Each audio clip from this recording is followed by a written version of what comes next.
Certains aliénés, qui au lieu d'habiter les petites maisons circulent dans les régions prétendues scientifiques du monde moderne, sous le pseudonyme de savants, colportent sur l'homme d'étranges idées, plus loin.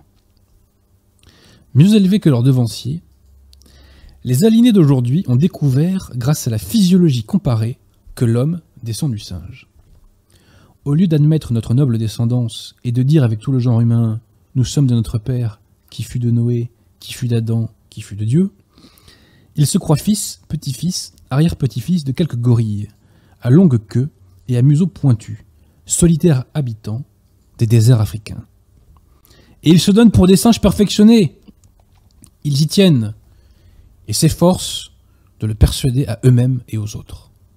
À vrai dire, en voyant leurs instincts et leurs gambades, on serait tenté de leur reconnaître pareille généalogie.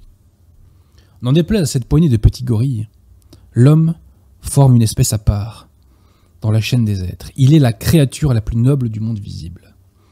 Doué de raison et de liberté, il est le roi de tout ce qui l'environne.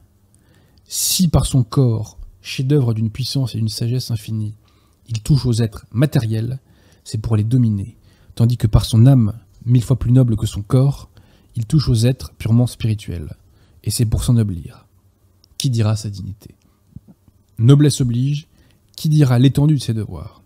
Toutefois, la grandeur de l'homme disparaît devant celle du chrétien.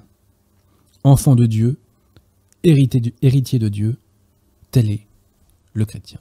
C'est la vérité qui identifie l'Église. Oui.